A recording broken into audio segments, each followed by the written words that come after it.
Everyone, this is Farzana Bithi. আপনাদের সবাইকে welcome করছি সিনে ব্লাস্টের আজকের আয়োজনে। সবসময়কার মতো আমরা সিনেমার মানুষদের নিয়ে আড্ডা দেবার চেষ্টা করি, আজও ব্যতিক্রম নয়। কিন্তু সময় যেটা বলছে আসলে সামনে সিনেমার একটা উৎসব আসতে যাচ্ছে, কারণ রোজা চলছে এবং রোজার পরে ঈদ। তাই এই সিনেমার উৎসবে যে মানুষটা সব থেকে ব্যস্ত থাকেন তিনি হলেন সিনেমার যিনি পরিচালক তিনি। আজকের পর্বে আমরা এমন একজনকে পেয়েছি যার কাছ থেকে আসলে ইন্সপিরেশন নেওয়ার মতো অনেকগুলো সেক্টর আছে। একজন নারী হিসেবে কি করে সমাজকে এগিয়ে নিয়ে যাওয়া যায় গল্প লেখনির মাধ্যমে, একজন নারী হিসেবে কিভাবে পরিবার ঠিক করে রেখে কাজও ঠিক করা যায়, একজন নারী হয়ে কিভাবে সবার সামনে দাঁড়িয়ে থেকে অ্যাকশন বলা যায়, none other than Chayanika Chowdhury. Hello, এত সুন্দর করে বিশেষণে আমাকে বলা হলো। হ্যাঁ, থ্যাংক ইউ সো মাচ, আপনি সময় দিয়েছেন সিনে ব্লাস্টে।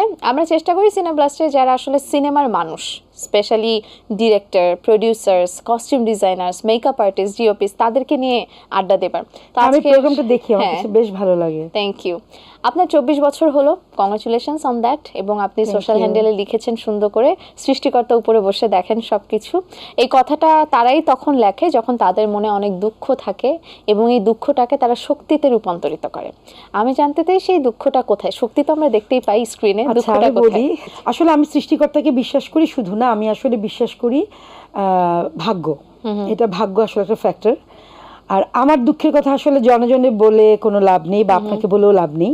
আমার দুঃখের কথা আসলে উপরে যিনি আছেন তাকে বললেই আসলে আমার লাভ হবে। তিনি আসলে মাথার উপরে একটা ছায়ার মতো হাত দেবেন।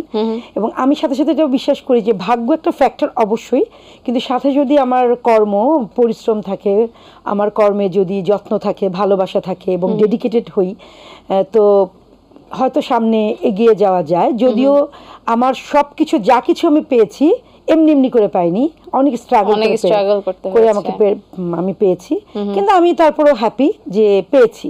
নারী তো আসলে দিদি প্রত্যেকটা স্টেপে স্ট্রাগল, সেটা থাকে না। এখন আন্তর্জাতিক নারী দিবস গেল কিছুদিন আগে, কিন্তু নারীর স্ট্রাগল, বাট অনেকে বলে যখন নারীটা যখন সব পেয়ে যায়, যেমন ধরেন 24 বছর ধরে একভাবে কাজ করছেন, তো অনেকে যেমন আমার এরকম শুনতে হয়েছে, ও তো নারী তাই ও এত চান্স পায়।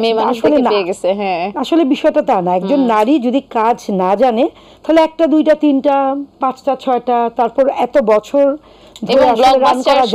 শুধুমাত্র সিনেমা না, কিন্তু চয়নিকা চৌধুরী বললেই উইকিপিডিয়া থেকে শুরু করে আমার মনে হয় যে কিছু জেনারেশন আপনার নাটক দেখে দেখেই বড় হয়েছে। তার মধ্যে মিলেনিয়াল আছে, জেন জিও আপনার নাটকের ক্লিপস এখনো দেখে।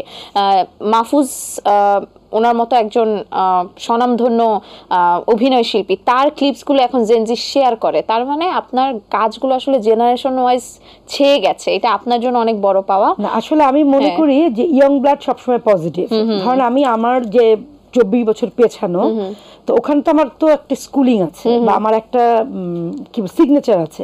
তো আমার জায়গাটাকে ঠিক রেখে আমি যদি সামনে যারা আছে নতুন নতুন নির্মাতা, নতুন যারা গল্প বলে, অভিনয় শিল্পী, ওদের কাজ দেখে যদি ওগুলো আমি ভালো কিছু ইনপুট করে তারপর ম্যাচ করে যদি রান করি, আমার মনে হয় সেটা আরো ভালো হয়। সো আমি আসলে হারিয়ে যেতে চাই না, আমি এদের সাথেই কাজ করতে চাই এবং আমার নতুনদের কাজ খুবই ভালো লাগে, আমি ওদের কাজ দেখি সবসময়। আচ্ছা দিদি, নতুনদের কাজের কথা যেহেতু বললেন, এবং আমরা প্রায় দেখি বিভিন্ন ছবির প্রমোশনে, তারপর বিভিন্ন ছবির দেখা যায় যে ফার্স্ট শোতে আপনাকে, প্রিমিয়ার শোতে আপনাকে আমরা দেখি আপনি ইন্সপায়ার করতে যান নতুন নির্মাতা যারা আছে। কিন্তু আপনার কি মনে হয় না যে যাদেরকে ইন্সপায়ার করছেন তারা তো সকলেই পুরুষ, আপনি আসলে ইন্সপায়ার যাদেরকে করেন যে নারীরা, তারা এখনো আসলে ওই জায়গাটায় আসতে পারেনি? এটা কি দুঃখ হয় কিনা আপনার? আমি প্রথমে তো আমি নির্মাতা, এটা নির্মাতার জেন্ডার হয় না, কিন্তু আমি একজন নারী, আমি খুব প্রাউড ফিল করি।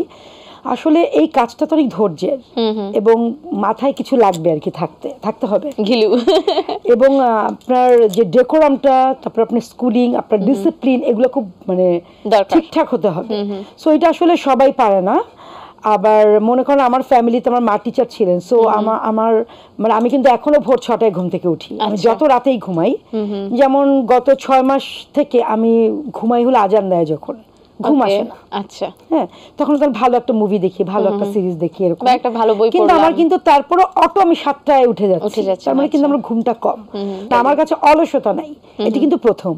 তারপর তো ধৈর্য একটা ব্যাপার আছে, যে তোমাকে ধৈর্যশীল হতে হবে, যে তুমি একটাই পারলা না, একটাই হেরে গেলে, আচ্ছা ঠিক আছে হলো না, থাক, এরকম করলে হবে না। তোমাকে মনে হবে আচ্ছা এটা হয়নি, আমি আর একটু সামনে দেখি, আমি আরো সামনে যাই, মানে আমি পারবো, এইটা মাথায় থাকতে হবে। আপনি যেহেতু ভালো কাজের কথা বললেন, আপনার আর ভালো যেটা কাজ তুমি বললে না যে প্রিমিয়ার শোতে যে আমি সবাইকে ইন্সপায়ার করতে ইন্সপায়ার যান, করি, কারণ মোটিভেট আমার করতে কাছে যান। সবসময় মনে হয় আমি নতুন ছিলাম, হ্যাঁ। তা আমি যদি নতুন অবস্থায় যদি ইন্সপিরেশন আরো পেতাম তাহলে তো আমার আরো ভালো লাগতো। তো আমার কাছে যেটা যে বললে না যে এটাও হয়তো আমার মনে হয়েছে যে যারা নতুন আসবে তাদেরকে আমি উৎসাহ দিব, এবং আমি সব ছবিকে আমি উৎসাহিত করব, কারণ ফিল্ম ইন্ডাস্ট্রি আমার ভালোবাসার জায়গা। যারা সিনেমা প্রেমী, যারা সিনেমা হলে গিয়ে যাতে দর্শক সিনেমা হলে গিয়ে দেখে, সেটার জন্য আমি সবাইকে বলবো। কারণ কি, একজন প্রযোজক টাকা লগ্নি করেন, একটা পরিচালক কিন্তু সবচেয়ে কষ্ট করে সেই সিনেমাটা বানান। তো দর্শক যখন পরিচালক তার জীবন লগ্নি করেন একটা সিনেমা বানাতে গিয়ে, জীবন, জায়গা, জমি, ফ্ল্যাট, গাড়ি, গয়না সব। একদম। সিনেমা নিয়ে যেহেতু কথা বলছি, আপনার নাটক নিয়ে কথা বলতে গেলে আমার মনে হয় আরো 5-6টা পর্ব হতে হবে। তো সিনেমায় যেহেতু আছে, একটু সিনেমায় থাকতে চাই। আপনার যে কটি সিনেমায় রিলিজ পেয়েছে তার প্রত্যেকটার গান খুব সুন্দর, গানের চিত্রায়ন খুব সুন্দর। গান মানে সিনেমার গান যে এরকম হিট হতে পারে বা সিনেমার গান যে দর্শকের মনে জায়গা করতে পারে, আপনার সিনেমার গানে দেখেছি। কিন্তু থাকে না যে সিম্পলের মধ্যে গর্জিয়াস একটা কথা কিন্তু খুব প্রচলিত, আপনার সিনেমার গানগুলো সেরকমই হয়। খুব বেশি আঁকিবুকি নাই, কিন্তু তারপরেও দর্শক মনে জায়গা করে নেয়। এই সিনেমার গানগুলো কিংবা সিনেমা করতে গিয়ে অনেক ঝক্কি ঝামেলা তো আপনার পার হতে হয়। একটু গান নিয়েই কথা বলতে চাই, যে কি মাথায় রেখে আসলে গানগুলো করেন, বা থাকে না যে টিজি কারা থাকে, টার্গেট অডিয়েন্স কারা থাকে, কি ভেবে আসলে এত সুন্দর করে আসলে গান হলো সবারই গান ভালোবাসার। আমার তো অবশ্যই, কারণ আমি তো ছায়ানট থেকে ফার্স্ট ক্লাস সেকেন্ড হয়েছিলাম, তারপর শান্তিনিকেতনে পড়তে গেলাম। তো আমার গলাটা তো আসলে 3rd গ্রেড, আমার গলায় একটু সমস্যা আছে, সো আমার গান আমার হলো না আর। তো গান হলো সবসময় ভালো লাগতো। আমি যখন 24 বছর আগে নাটক বানাতাম তখনই কিন্তু গান ইউজ করতাম নাটকে। হ্যাঁ, বিশ্বাস করো, তখন কিন্তু আমাকে এরকম শুনতে হয়েছে, উনি তো কিছুই পারে না, উনি একটা রোমান্টিক করে, একটা গান থাকে, একটু বৃষ্টি থাকে, ছাতা উড়ে যায়, ফুল পাখি লতা পাতা গান থাকে, আর কেক কাটে, স্লো মোশনে হেঁটে আসে, এরকম প্রদীপ জ্বালায়। তারপর যখন মরিচবাতি নিলাম তখন বলে উনি তো অ্যাবনর্মাল জিনিস করে, মরিচবাতি এরকম ঘরে থাকে না। তো তখন সবার ঘরে ঘরে কিন্তু মরিচবাতি থাকে। তখন আমি মনে মনে কিছুই বলতাম না, কারণ এটা আমার রুচি, আমার স্বপ্ন, আমি আমার অডিয়েন্সকে দেখাবো, কিছু বলতাম না। বাট এখন যখন আমি দেখি তখন আমার খুব ভালো লাগে যে নাটকের জন্য গান তৈরি হচ্ছে, একজন ডিরেক্টর তার ইন্টেরিয়র রাখছে, একজন সুন্দর করে বড় বড় আর্টিস্টরা গান গাচ্ছে। কারণ কি জানেন, একটা সিনেমার একটা গান সেই সিনেমাটাকে পরিচিত করে। অনেক ডিরেক্টর কিন্তু এর সাথে একমত হবে না, কি বলে সিনেমা হিট হলেই হিট, নো। যখন একটা গান আগে রিলিজ হবে এবং গানটা যখন মানুষের মুখে মুখে থাকবে, এবং সে যখন সিনেমা হলে গিয়ে ওই গানটা দেখতে যাবে তখনও কিন্তু তার মুখে মুখেই থাকবে গানটা, এবং একটা সিনেমার গান কিন্তু সিনেমাটাকে রিপ্রেজেন্ট করে। হ্যাঁ, একদমই মানে মনে হয় যে ও আচ্ছা এটা তো ওই মেঘের নৌকার গান, ও আচ্ছা এটা তো রাজকুমারের গান, এটা তো প্রিয়তমার গান, এরকম কিন্তু ব্যাপারটা। তো গান আসলে একটা ফ্যাক্টর। গান সবসময় আপনি দেখবেন যে কোনো ক্যাটাগরি, যে কোনো লেভেলের মানুষ তারা গান, ছোট বাচ্চা থেকে শুরু করে। অলরেডি মাথার মধ্যে মেঘের নৌকা তুমি মানে গুনগুন করে চলে আসতেছে, যে এই ইনপুট গুলো এবং এই যে গেথে যাওয়া এই ব্যাপারগুলো কিন্তু গান দিয়ে কিন্তু একটা প্রেম, যে ভালোবাসা, যে সম্পর্ক, ওগুলো কিন্তু গান দিয়ে আমরা গল্পে অনেক সুন্দর করে প্রকাশ করা যায়। আর ইন্টেরিয়র বা গানগুলো কেন এত সুন্দর হয়, কারণ গানগুলো আমার মাথায় থাকে, মানে আমার সবসময় ভাবে যে এরকম, মানে আমি ছোটবেলায় যা যা স্বপ্ন দেখতাম বা বড় হয়ে ডিরেক্টর হওয়ার পর আমি কখনো ভাবিনি আমার মনে হতো আমি ছবি বানাবো। যেমন আমার এবার মনে হয়েছিল আমার প্রথম ছবিটা থাকবে শাপলার বিল। আচ্ছা, যে আমাদের দেশটা এত সুন্দর, যে শাপলা ভর্তি, তো বিশ্ব সুন্দরী তো ওরকম করে পারি, গোলাপি পেয়েছি, তারপর আমি এই যে প্রহেলিকাতে আমি এই কাজটা করলাম। তো এরকম কিছু থাকে আমার, যেমন আমার সেন্ট মার্টিন, ওখানে যে মানে সবুজ যে জল না, নীল নীল কেমন একটা, হ্যাঁ আকাশ আর সমুদ্র, মানে আমার স্বপ্ন যে ওখানে আমি শুটিং করব। জানি না এখন কেউ করতে পারবে কিনা, বাট আমি অনেক ব্লেস যে আমার এই ইচ্ছাটা পূর্ণ হয়েছে। তো আমার এরকম ভালো লাগে, আমার প্রকৃতি, আমাদের রাতারগুল কত সুন্দর না, আমাদের রাতারগুল, সিলেটের রাতারগুল, তো এগুলো আমার চোখেই লাগে যে আমাদের দেশটাই তো আসলে খুব সুন্দর। এগুলো যদি আপনার সিনেমায় আমার মনে হয় যে 2024, 23, 22 এই সময়টা তো আসলে আমরা দেখেছি যে সিনেমার এর আগেও যখন শাকিব খানের মতো সুপারস্টার ওনারা মালদ্বীপে গিয়ে শুটিং করেছেন, থাইল্যান্ডে গিয়ে শুটিং করেছেন, বিভিন্ন দেশে গিয়ে গানের শুটিং স্পেশালি করেছেন।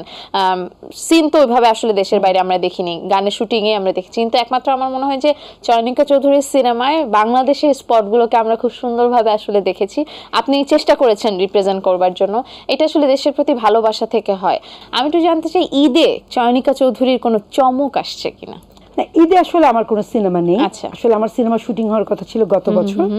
আমাদের শুটিং এ যাওয়ার কথা ছিল জুলাই আগস্টে, মানে আগস্ট সেপ্টেম্বর শরৎকালে শুটিং করার কথা ছিল। তো দেশের পরিস্থিতি তখন একটু অন্যরকম ছিল, যার ফলে আমরা শুটিংটা ক্যান্সেল করে দিলাম। আর আমাদের এবছর আমরা আবার শুটিং এ যাব। তো তখন যদি শুটিং করতাম তাহলে হয়তো কোরবানি ঈদে একটা কিছু হতো, বাট যেহেতু এরকম কিছু নেই। তবে হ্যাঁ, আমার দর্শকদের জন্য আমার 5টা নাটক এবার হবে। আচ্ছা, নাটক আমরা পাচ্ছি, নাটক আমরা হ্যাঁ, পাচ্ছি, এবং এই বাংলাতে আমার নাটক যাবে। আচ্ছা, টেলিফিল্ম। ওকে, সেই 5টা নাটক আসলে মানুষের পছন্দ হবে, পছন্দ হবে, একদমই পছন্দ হবে। কারণ সিনেমার পরে যে নাটকগুলো একটু ভেবে চিন্তেই করা হয়েছে। ওইটাই আমরা ভাবছিলাম যে সিনেমার পর আপনাকে নাটকে পাবো কিনা, কারণ এই জায়গাটা মিস করছিলাম। কারণ আমি নাটক আমি কখনোই ছাড়বো না, কারণ আমি আসলে কৃতজ্ঞ একজন মানুষ। নাটক দিয়ে মানুষ আমাকে চিনেছে যে চয়নিকা চৌধুরী নাটক বানায়, যখন শুধু বাংলাদেশ টেলিভিশন ছিল। যারা যে দাদা দাদি খালা খালা ভাবি, দিদি আমি একটু অ্যাড করি আপনার সাথে, আমার মনে হয় যে আপনি যখন নাটক বানাতেন তখন আসলে পরিচালকদের কেউ চিনতো না। আপনিই বোধহয় প্রথম নারী পরিচালক কিংবা পরিচালক যাকে আসলে থাকে না যে ফেমাস ক্যাটাগরিতে ফেলা হয়। ফেমাস ছিল, যেমন ধরেন আগে যখন আমাদের সাথে যারা কাজ করতেন তারা কিন্তু স্বনামে প্রতিষ্ঠিত, যেমন আক্তার ফেরদৌস, গিয়াসউদ্দিন সেলিম, আব্দুল্লাহ মামুন, নওয়াজ আলী খান, আফজাল হোসেন, মোস্তফা কামাল সৈয়দ, বরকতুল্লাহ, হুমায়ুন আহমেদ, এরা কিন্তু নিজের কাজে ফখরুল আবিদিন, জিয়া আনসারী এর পুরো একদম মানে লাভ স্টোরি করতে। তো এরা কিন্তু নিজের এই মানুষগুলা কিন্তু স্বনামে প্রতিষ্ঠিত ছিলেন। হ্যাঁ, সো ওই জায়গা থেকে যখন আমরা কাজ করতে গেলাম তখন কিন্তু আমরা একটা কম্পিটিশনে পড়তাম। তখন ভাই খুবই মানে 7টাই নাটক যাবে, 7টাই টেলিফিল্ম, 7টাই মানে খুবই কম্পিটিশন। এখানে হচ্ছে না আরেক জায়গায় হবে সেটা না, কিন্তু এখন কিন্তু কাজের ব্যাপ্তি অনেক, এখন কিন্তু অনেক সুযোগ অনেক। কেউ যদি ট্যালেন্টেড হয়, কোনো ডিরেক্টর যদি চায় যে আমি ভালো করব, তাহলে সে অবশ্যই তার একটা প্ল্যাটফর্ম খুঁজে পাবে। এখন সহজ। ওকে দিদি, আমি একটু আপনাকে থামাতে চাই, কারণ আমার সিনে ব্লাস্টে একটা গেম আছে। আপনি যদি সিনেমার মানুষ, সিনেমার 5টা গান প্লে করব এবং প্রত্যেকটা গানের কিছু ক্লু আমি আপনাকে দিব। গানগুলো মিউটেড থাকবে, আপনার দেখে গেস করতে হবে এটা কোন গানটা, এবং আপনি চাইলে গুনগুন করে গাইতেও পারেন, আমি আপনাকে হেল্প করব গাইতে। ওকে, আপনার প্রথম ক্লু স্ক্রিনে দেখাচ্ছি, দেখা যাক। সিনেমা প্রিয়তমা, পরিচালক হিমেল আশরাফ, হ্যাঁ, অভিনেতা শাকিব খান ও ইথিকা পল। এবং এটা খুবই জনপ্রিয় একটা গান, এক কথায় বলে দিল। বালাম কোনাল গেয়েছে, এবং খুবই জনপ্রিয় গান, খুবই, এবং এটা ট্রেন্ডে তো একদম পুরো অনেক সুপার হিট একদম। চলুন দর্শক, আপনাদের সাথে একটু শেয়ার করে ফেলি আমাদের প্রিয় প্রথম ক্লু ডান। সেকেন্ড ক্লু দেখাবো স্ক্রিনে। সিনেমা দেবী এবং পরিচালক অনম বিশ্বাস, অভিনেতা জয়া আহসান ও অনিমেষ আইচ।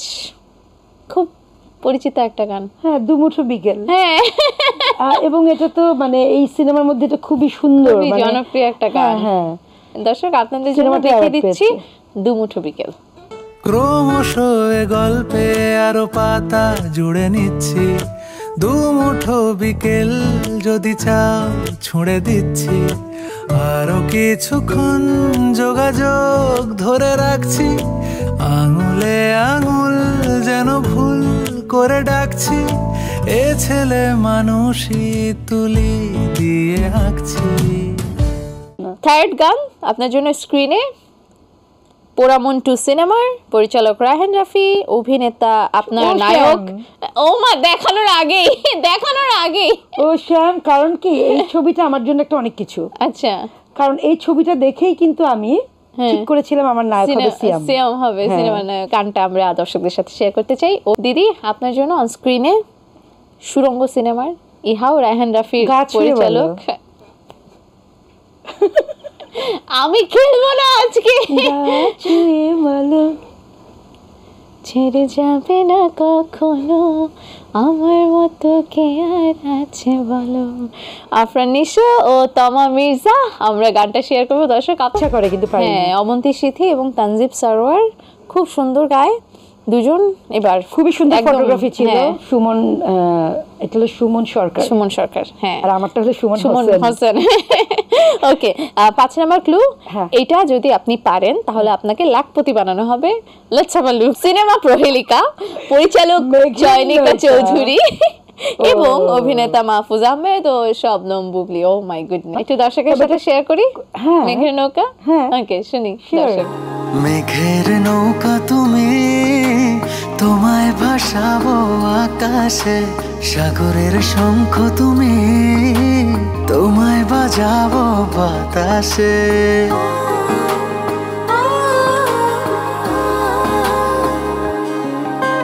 মেঘের নৌকা তুমি, তোমায় ভাসাবো আকাশে, সাগরের শঙ্খ তুমি, তোমায় বাজাবো বাতাসে।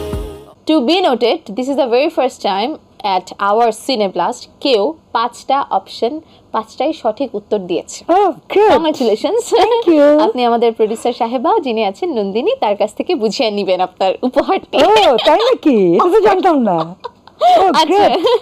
অনেক কিছু আপনি যেটা বললেন জানতেন না, দর্শক হ্যাঁ। আপনার কাছ থেকে জানতে চায়, এবং আমরা যখন বলেছি যে Chayanika Chowdhury will be our next Cineblast guest, তখন তারা কিছু কোয়েশ্চেন দিয়েছে, সেগুলো Oh. আপনাকে জিজ্ঞেস করতে চাই। Sure. Okay.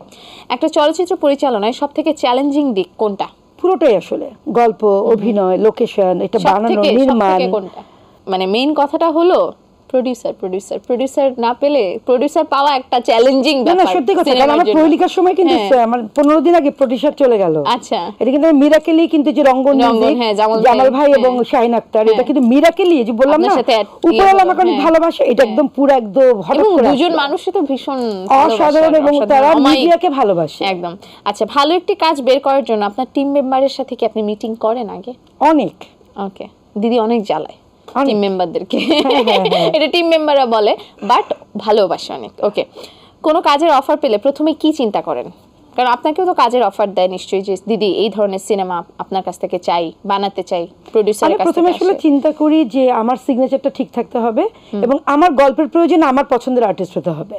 ওকে, শুটিংয়ে কোনো ক্রাইসিস তৈরি হলে আপনি কিভাবে সেগুলোকে কাটিয়ে ওঠেন? ঠান্ডা মাথায়। ওকে, কোনো স্ক্রিপ্ট হাতে পেলে বা পড়ার পর প্রথমে কি চিন্তা মাথায় কাজ করে? প্রথমে চিন্তা মাথায় কাজ করে যে এত সুন্দর স্ক্রিপ্ট, ঠিক মতো আর্টিস্ট পাবো তো, কারণ শিল্পী তো পাওয়া যায় না ওকে মনের মতো। ওকে, অ্যাক্টরদের বেস্ট কাজ বের করার জন্য কোন টেকনিকটাকে কাজে লাগান? সুন্দর ব্যবহার, একদমই ওদেরকে যদি সুন্দর করে একটা ব্যবহার, সুন্দর একটা বসার জায়গা, সুন্দর একটা পরিবেশ দেওয়া হয়, তাহলে প্রত্যেকটা আর্টিস্ট সুন্দর করে অভিনয় করতে চায় এবং সুন্দর করে নিয়ম মেনেই পরিচালকের হয়েই কাজ করেন। ওকে, চলচ্চিত্র নির্মাণ প্রযুক্তিতে আপনি কি কি বড় পরিবর্তন দেখেছেন এখন পর্যন্ত? বড় পরিবর্তন, এই যে ক্যামেরাটাই তো বড় পরিবর্তন। আগে যেমন অনেক বিশাল বড়, তারপরে যে নিয়ম কানুন, তারপরে এখন কম লাইটে কি সুন্দর, আগে তো মানে ট্রাক পাওয়া ভরে যেত ভরে না, আসতো। হ্যাঁ। সবচেয়ে বড় পরিবর্তন হলো মনিটর দেখতে পাচ্ছি। ওকে 35 এ মনিটর দেখা যেত না। ওকে, আপনার করা এ পর্যন্ত বেস্ট কাজ কোনটা? এইটা তো সিনেমায় সিনেমা। আমার সবগুলোই আমার সন্তান, সবগুলোই বেস্ট। ওকে, আপনার পছন্দের কিছু চলচ্চিত্র যেগুলো দেখে আফসোস হয়, ইস যদি আমি এই কাজটা করতাম। আসলে সব মেকারই তো ভালো বানায়, আমি কোনটা বলবো এটা আমি বলতে চাচ্ছি। রাজনৈতিক অ্যান্সার দিচ্ছে, হ্যাঁ, কারণ হবে সব না। মেকার তো সামনে মন দিয়ে কিন্তু কাজটা ইলেকশন, করে। এরকম রাজনৈতিক অ্যান্সার দিলে কিন্তু দিদি যে কোনো সময় রাজনীতিতে চলে যাবেন। You never know. ওকে, ফিল্মে ভালো সম্ভাবনা আছে এমন কয়েকজন ভালো আর্টিস্টের নাম আপনার কাছ থেকে শুনতে চাই। ফিল্মে হ্যাঁ, ছেলে না মেয়ে? ছেলে মেয়ে Mixed. মিক্স।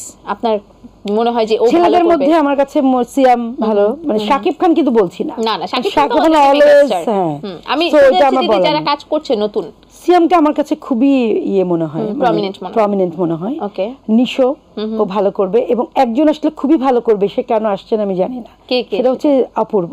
অপূর্ব ভাই। হ্যাঁ, আমার কাছে মনে হয় যে ও রোমান্টিক লুক, রোমান্টিক অভিনয়, এত ম্যাচিউর সে অ্যাক্টিং করে, আইস। এবং সে তার সবকিছু এক্সপ্রেশন, সে যদি একটা রোমান্টিক সিনেমা করে সেই লেভেলের, আমার মনে হয় যে সে তো একদম একটা সুপার সিনেমা ডুপার হিট। করেছে, একটা সিনেমা ওটা তো করেছে। আসলে সিনেমা ছিল না, ওটা একটা টেলিফিল্ম ছিল, ওটা সিনেমা বলে চালিয়ে দিচ্ছে, এটা তো আমি সিনেমা আচ্ছা, বলবো না। আচ্ছা ঠিক আছে।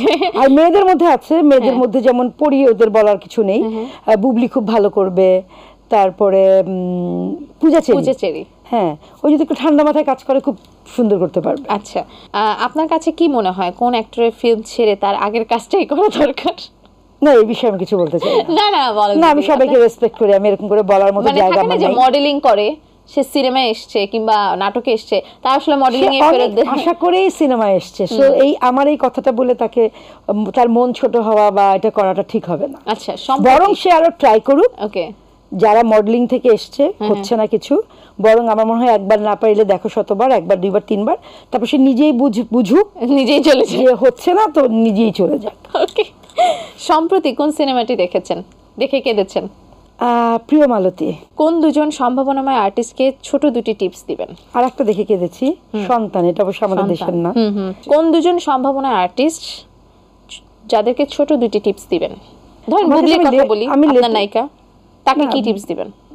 বুবলিকে আমি বলবো যে বুবলি আসলে খুবই ডেডিকেটেড কাজের প্রতি, একদম অন টাইম সেটে আসে, স্ক্রিপ্ট পড়ে আসে, ফোন হাতে থাকে না, খুবই ভালো। ওকে আমি একটা টিপস দিব যে মন দিয়ে কাজ করো। আচ্ছা, আর সিয়াম আহমেদ? সিয়াম আহমেদকে বলবো যে ওকে আমি বিশ্বসুন্দরীতে আমি যে এরকম আমার রোমান্টিক লেগেছে, যে রোমান্টিক হিরো, হ্যাঁ ওটা রিয়েল চেহারা, মানে আমার কাছে মনে হয় সিয়ামের এরকম কাজ করা উচিত। আমার কাছে মনে হয় রোম্যান্স জিনিসটা সিয়ামের মধ্যে অনেক বেশি প্রখর, এডুকেটেড, রোমান্টিক, একদম মানে কর্পোরেট। আমার মনে হয় সিয়ামের এই কাজগুলো উচিত। ওকে, উদ্যমী চলচ্চিত্র নির্মাতাদের আপনি কি পরামর্শ দিবেন যারা আপনার মতো হতে চায়, ইন্ডাস্ট্রিতে আসতে চায়? আমি তো আসলে তেমন কিছু না, আমি সাধারণ নির্মাতা, আমি 24 বছর ধরে সাধারণ একজন নির্মাতা, আস্তে আস্তে ভেরি ডাউন টু আর্থ। হ্যাঁ, কিন্তু আমি বলবো যারা কাজ করতে চায় তারা অবশ্যই মানে স্ক্রিনটাকে বুঝে আসুক। যেমন আর্ট ফিল্ম আছে, বাট আর্ট ফিল্ম কিন্তু আমাদের দর্শক অত পছন্দ করে না, মানে তারা আসলে প্রডিউসারকে একটু বুঝুক, যে প্রডিউসার যে টাকাটা লগ্নি করছে যেন উঠে আসে, গল্পটা বুঝুক, কিরকম গান, মানে সময়টাকে বুঝুক, সময়টাকে বুঝে তারা আসুক। এবং সাথে সাথে এটাও করা উচিত যে তারা শুরুর আগে অনেক বেশি চর্চা করা, যেটা তুমি একটু আগে বললে না যে আমার টিমের সাথে আমি, হ্যাঁ টিমের সাথে অনেকবার মিটিং করা, মানে হুটহাট না, মানে প্রিসাইজ, মানে স্ক্রিপ্টটা পড়ে আমি এই সিনটা এখানে করবো, এই সিনটা এখানে করবো, মানে শুটিং করলাম আমি ফেলে দিলাম, হ্যাঁ শুটিং করলাম ফেলে দিলাম, মানে লাগবে না, অনেক বড় হয়ে গেছে, এরকম না, মানে বুঝে শুনে কাজটা করা। ওকে দিদি, থ্যাংক ইউ সো মাচ দিদি আমাদের সাথে যুক্ত হওয়ার জন্য। নিশ্চয়ই আপনার সাথে আরো অনেক অনেক বসবো, আপনার কাজ নিয়ে, কাজের প্রমোশন নিয়ে, যখন আপনারা ছুটে বেড়াবেন তখন আপনাকে ধরে নিয়ে আসবো। দর্শক, আজকের মতো বিদায় নিচ্ছি, দেখা হবে আবারও সিনেব্লাস্টের আয়োজন নিয়ে। সে পর্যন্ত সবসময় যেটা বলি, ভালো থাকুন, সুস্থ থাকুন, আর থাকুন বিনোদনের সাথে। শুভরাত্রি।